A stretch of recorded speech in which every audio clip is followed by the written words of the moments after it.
Hello and welcome back to my YouTube channel the Rahul concept channel में आपका स्वागत है। आज हम बात करने वाले हैं एसएम के बारे में, रेलवे स्टेशन मास्टर के बारे में। कंप्लीट इन्फॉर्मेशन मैं आपको इस वीडियो में देने वाला हूं कि अभी वर्तमान दिसंबर 2024 में स्टेशन मास्टर की सैलरी कितनी है तथा जब आपकी 2025 में ज्वाइनिंग होगी, क्योंकि अभी आपको पता है एनटीपीसी का एग्जाम होना है 2025 में, और 2025 में यदि आपकी ज्वाइनिंग होती है तो आपकी फर्स्ट सैलरी क्या होने वाली है और वर्तमान में अभी स्टेशन मास्टर को कितनी सैलरी मिल रही है। आप देख सकते हैं 1,12,524 रुपये, ये जो मैंने बॉक्स बना रखा है, ये अभी वर्तमान में स्टेशन मास्टर की सैलरी चल रही है। और आप देख सकते हैं इनकी ज्वाइनिंग जो डेट है वो 6/7/2018 है। मतलब आप देख सकते हैं 8, 5, 13 और 6 साल के अंदर इनकी जो सैलरी है वो पूरी 1 लाख से प्लस हो चुकी है। और ये डीए के साथ है, 50% डीए के साथ है। और जब इसका 53% डीए होगा तो यह और ज़्यादा इंक्रीज हो जाएगी, 1,20 तक इसकी सैलरी पहुंच जाएगी। तो पूरा सेशन आप लास्ट तक जरूर देखें। मैं आपको 2025 में कितनी मिलेगी फर्स्ट सैलरी वो बताने वाला हूँ, तथा अभी वर्तमान की सैलरी तो मैंने आपको बता ही दिया। तो पूरा सेशन आप लास्ट तक जरूर देखें।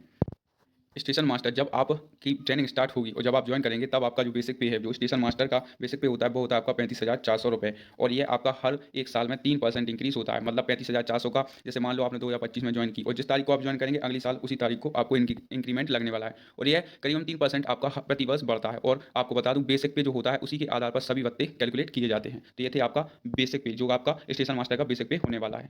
अब बात करते हैं डीए। डीए जो होता है आपका महंगाई भत्ता।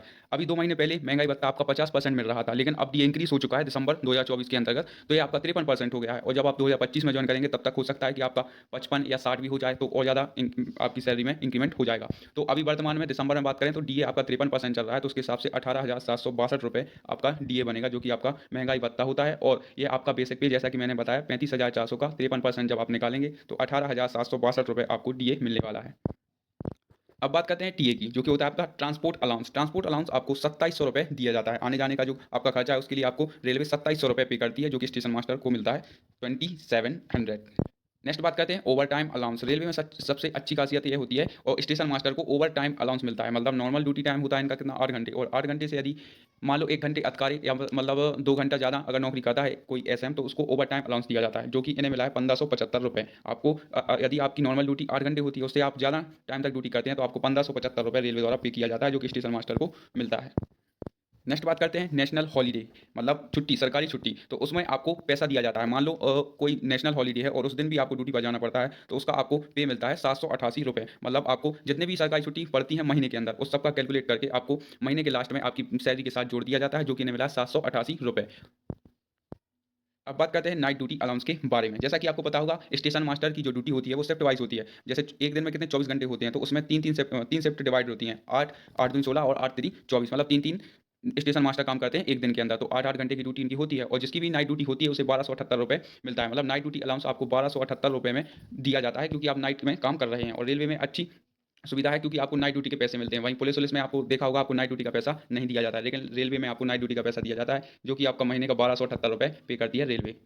अब बात करते हैं एचआरए। एचआरए ये आपका डिपेंड करता है सिटी टू सिटी पर। जैसे मान लो आपकी पोस्टिंग एक्स सिटी में है, तो आपको 30% एचआरए दिया जाएगा। बेसिक का 30%, 35,400 का आपका 30% दिया जाएगा। लेकिन यदि आप बाई सिटी में है पोस्टेड हैं, तो आपको 20% एचआरए दिया जाएगा। लेकिन यदि आप एचआरए मतलब जेड सिटी में है, तो आपको एचआरए 10% दिया जाएगा। मैंने जो एचआरए लिया है वो आपका 10% लिया है, मतलब आपका जेड सिटी के अंतर्गत लिया है। लेकिन यदि आप अच्छे जैसे महानगर, जैसे दिल्ली, मुंबई, बेंगलोर, इन जैसे महानगरों में पोस्टेड हैं, तो आपकी सैलरी में भी तो ज़्यादा इजाफा होगा, क्योंकि ये आपका 6510 रुपये मिलेगा। सॉरी, 6510 नहीं मिलेगा, मतलब जो आपका बेसिक पे होता है 35,400, उसका आप 30% निकाल लीजिएगा, तो आपको उतना आपको एचआरए मिलने वाला है। तो मैंने अभी आपका 35,400 का 10%, जो कि जेड जेड सिटी के अंतर्गत निकाला है, तो वो आपका होगा 3540 रुपये आपको एचआरए के रूप में मिलने वाला है। और यदि आप चाहें तो हाउस भी ले सकते हैं, मतलब हाउस रेंट पर भी ले सकते हैं, तो उसमें आपको किराया तो आपको देना ही पड़ेगा, तो आप इसे क्लेम कर सकते हैं। लेकिन यदि आप गवर्नमेंट क्वार्टर लेते हैं, रेलवे क्वार्टर लेते हैं, तो आपको एचआरए नहीं दिया जाएगा।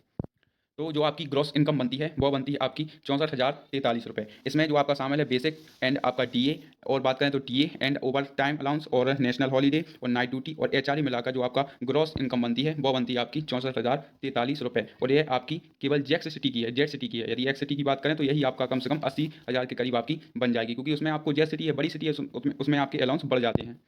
अब बात करते हैं एनपीएस, नेशनल पेंशन स्कीम। इसका 10% काटती है। किसका 10% काटती है? बेसिक पे और डीए। बेसिक पे आपका कितना है 35,400, और डीए आपका कितना मिलता है 18,762 रुपये। इसका गवर्नमेंट आपका 10% काटती है, जो कि होता है आपका 5,016 रुपये, 5,416 रुपये। और 14% गवर्नमेंट अपनी तरफ से मिलाती है, जो कि आपको एनपीएस के तौर में जमा किया जाता है, और ये आप बाद में भी क्लेम कर सकते हैं। मतलब रिटायरमेंट के समय आपको ये सारा पैसा दे दिया जाता है।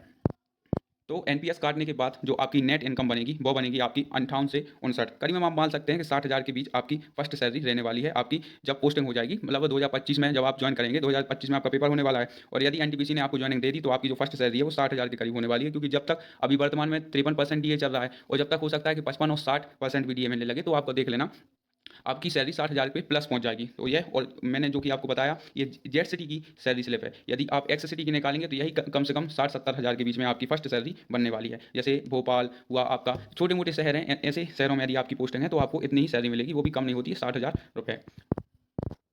तो यही जानकारी आज आपके साथ शेयर करनी थी। मिलते हैं नेक्स्ट अपडेट में, बने रहें हमारे चैनल के साथ।